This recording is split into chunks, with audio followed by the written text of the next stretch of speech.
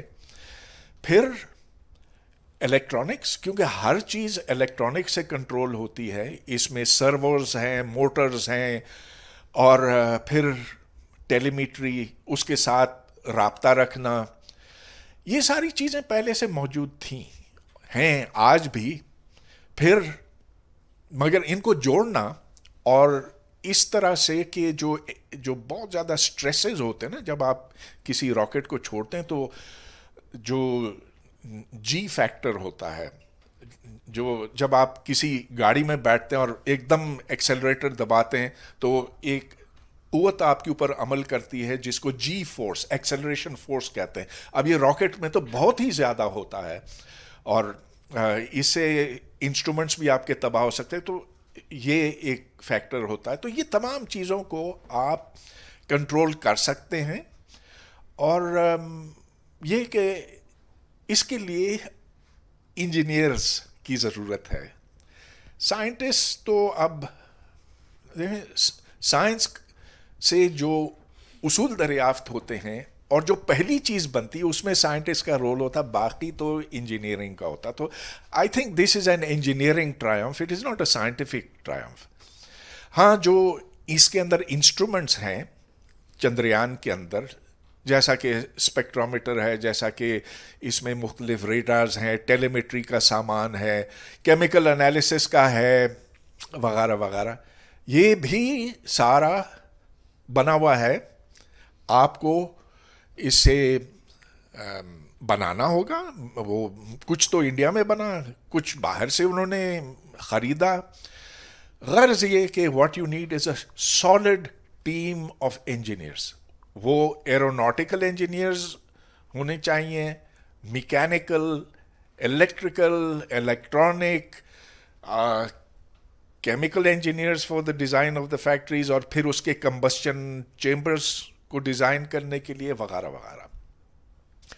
اور بس یہ پھر سستا ہو سکا.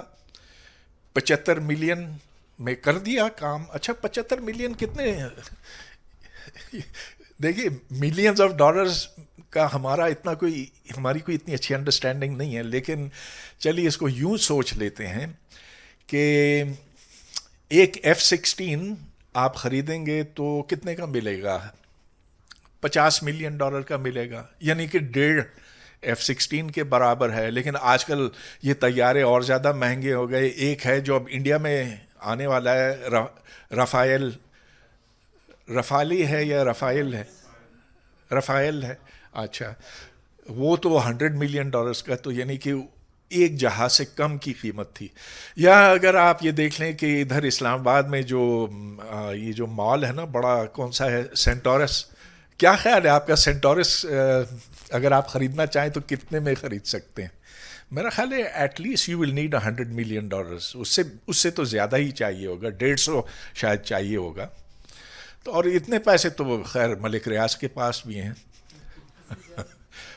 زرداری کے پاس، تو سب کے پاس ہے. یہ کوئی بڑا پیسہ نہیں ہے، $75 ملین.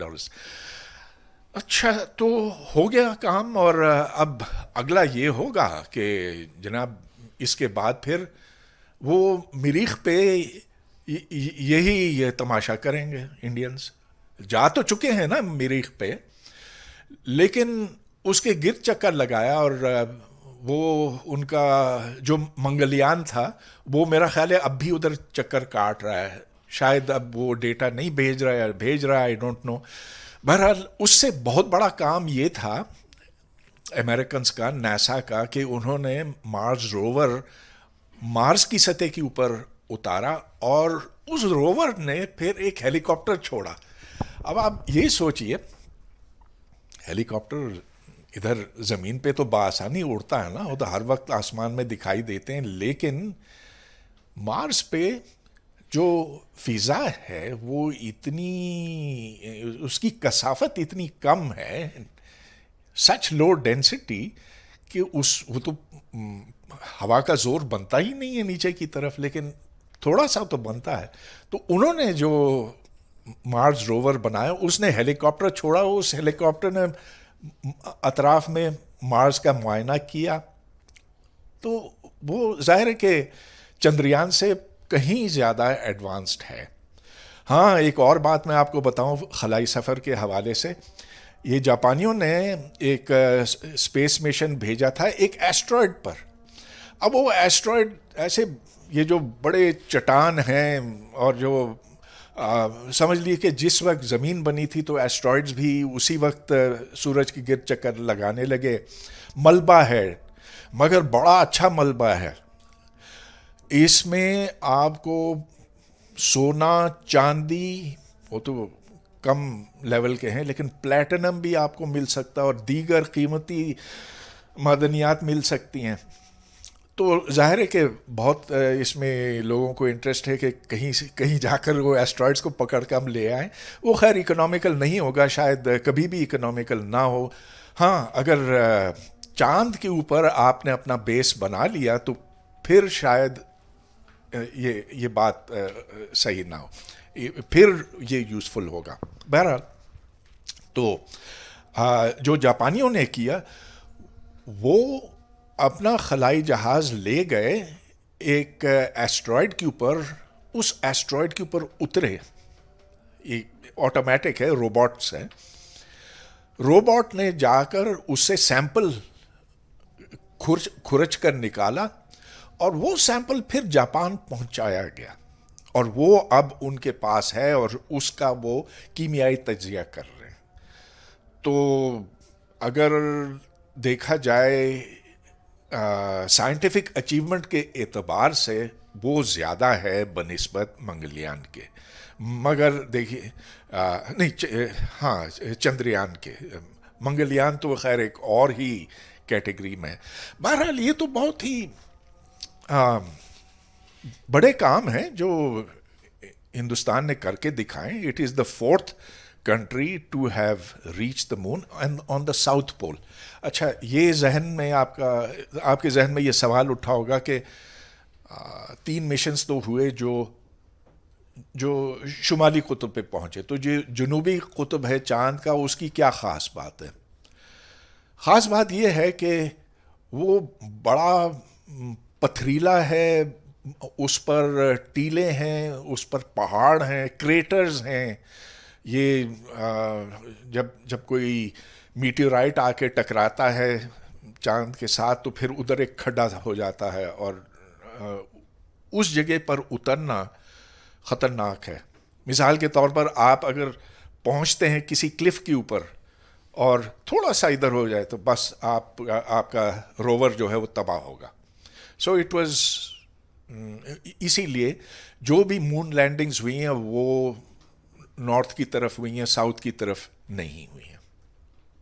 بہت سی باتیں ہیں چندریان کی، منگلیان کی جو ہم ڈسکس کر سکتے ہیں. شاید بعد میں سوال جواب کوئی ہو تو پھر ہم اس کی طرف آ سکتے ہیں، لیکن اب میرا خیال ہے ہمیں اس دوسرے سوال کی طرف چلنا ہے، ویئر از پاکستان. تو میرا خیال ہے کہ اس وقت اگر وہ 2-4 سلائیڈز ہیں میرے پاس وہ دکھا دیے جائیں تو اچھا ہوگا. میں نے آج صبح جا کر گوگل کیا سپار کو اور جو میرے پاس معلومات ہیں بس وہ اسی سے میں نے لی ہیں.